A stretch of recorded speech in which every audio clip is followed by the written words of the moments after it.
questions, he instantly starts looking for the answers, and then it's just part of him.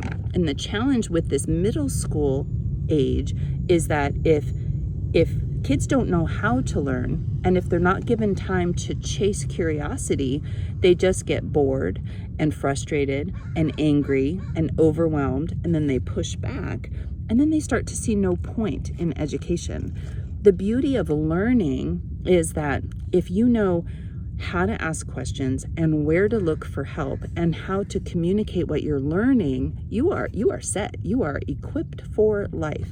And the challenge that this mom faced, and so many moms and dads that I've talked to, is that she hadn't fully learned this lesson. I didn't learn it until I had many kids and I was deep down the road in homeschool. But if you don't lean into what they love, because see, that's how you hook them. You hook a child that loves rowing, and then you wrap it with the physics of rowing, the literature of rowing, the vocabulary and all the things about rowing. And then it doesn't feel like school. It just feels like, oh, I'm learning about something I love to do. So I love that he acknowledged that he could see clearly this 4th, 5th grade as a pivot point. And I have another video where I talked about this in the past. It truly is so important that the kids can see that they're seen and that what they're doing is relevant. It's the same with you and me. If you tried to get me to understand the fluid dynamics of the water flowing down a toilet, I would be busy. I just would be busy.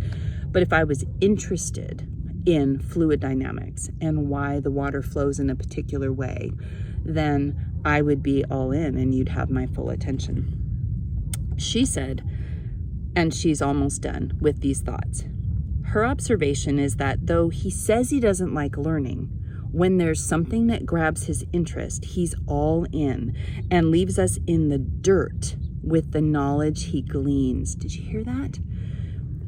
Her observation is that although he says he doesn't like learning, when something grabs his attention, he's all in and leaves us in the dirt with the knowledge he gains.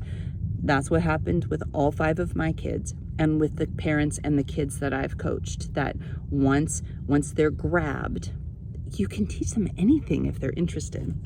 She said, and I love this, and I'm going to try to see if I can get her on to actually interview her at some point in the future. So let me know if this is something you would love to see.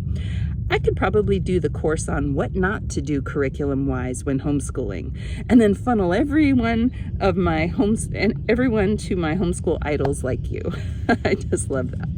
So homeschool challenges, homeschool overwhelm, homeschool issues. Overwhelm and this desire to quit because you don't feel like you're nailing it is real. And this mom is not the only one that dealt with this kind of challenge.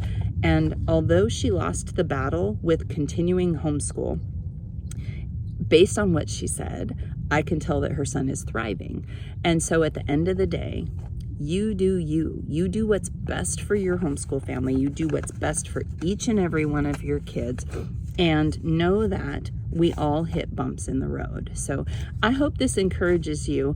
I will write up and share the details, like the bullet points of what she said, and add that to the descriptions later with the links to the other things, the success plan, the 3 stages of homeschool, and my son almost died.